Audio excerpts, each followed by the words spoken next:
C'est un faux problème.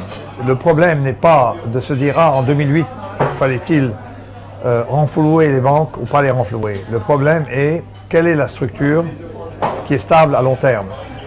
Les banques ont toujours été très malsaines pour l'économie. Parce qu'en fait, les gens ont l'illusion que le crédit a financé la croissance. Alors regardez dans l'histoire, on ne prête qu'aux riches et on le prête aux spéculateurs. Parce qu'en fait, la Silicon Valley n'a pas eu de dette, ils ont eu de equity, ce qui est très différent. Et la croissance qu'il y a eu dans le monde moderne, européen, avec la révolution industrielle, s'est passée sans dette.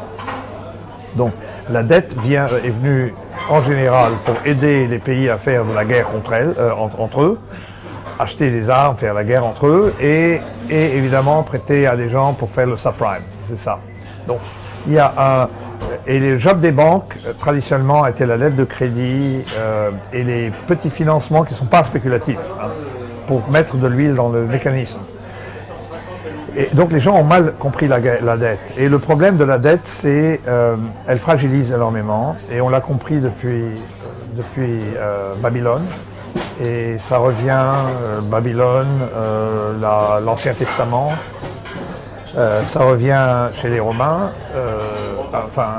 grecs, anciens grecs byzantins, et évidemment chez saint Thomas d'Aquin, qui est la pensée romaine en fait sur le sujet, qui n'aime pas la dette. Donc en fait, parce que ça fragilise et il y a des transferts de risques qui sont malsains.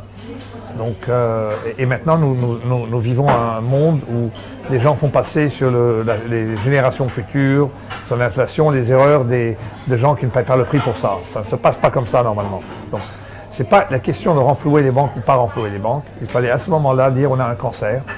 Ce n'est pas la douleur qu'il faut traiter quand on a le cancer, c'est le mal, n'est-ce pas? Et ils n'ont traité que la douleur. Et quand vous traitez la douleur, donc vous donnez du painkiller, pour quelqu'un qui a le cancer va croître. Donc il faut faire les deux. Il faut faire les deux. Traiter la douleur, mais aussi traiter le problème. Et là, tout ce qu'on a fait, on a délayé le problème en le cachant. Il y a un problème d'interdépendance, des problèmes de taille, mais il y a des règles très faciles pour régler les problèmes de too big to fail, qui est le suivant. En fait, parce que c'est un problème de compensation. Si je suis grand, je deviens grand. Je protège mes amis, tous énarques, etc. Il y a une clique qui est protégée par l'État. Au lieu que l'État protège Jean-Luc qui veut commencer une boulangerie, il protège les anciens autour qui ont fait les mêmes écoles. C'est ça les rôles mauvais de l'État. Au lieu de faire, vous pouvez le suivant. Vous dites, bon, on va avoir une liste des compagnies qui, si elles font faillite, si elles ont un problème financier, l'État doit les sauver. On leur téléphone en leur disant, vous êtes sur la liste B, bail-out list. Tous vos employés sont des fonctionnaires, ne peuvent être payés que comme des fonctionnaires. Ça les forcera à être petits pour avoir la liberté de se payer comme ils veulent. Parce qu'en fait, tous les bonus payés aux banques ont été payés rétroactivement par le contribuable. N'est-ce pas?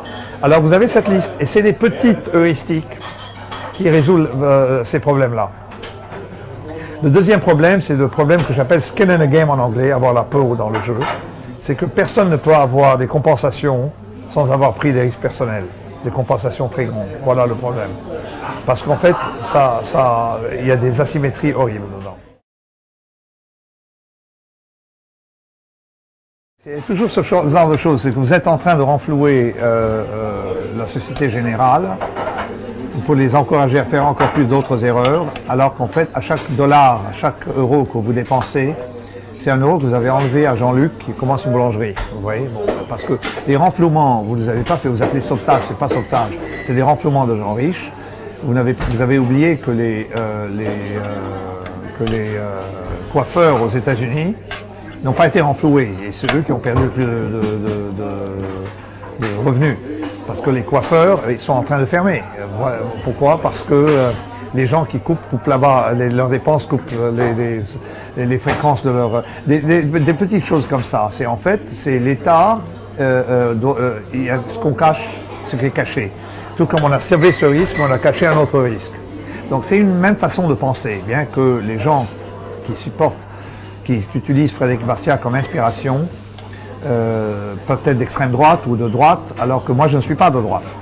Je suis dans le domaine du risque. Je veux minimiser les risques pour la société. Donc ce qui m'intéresse, c'est ni droite ni gauche. C'est faire les choses proprement.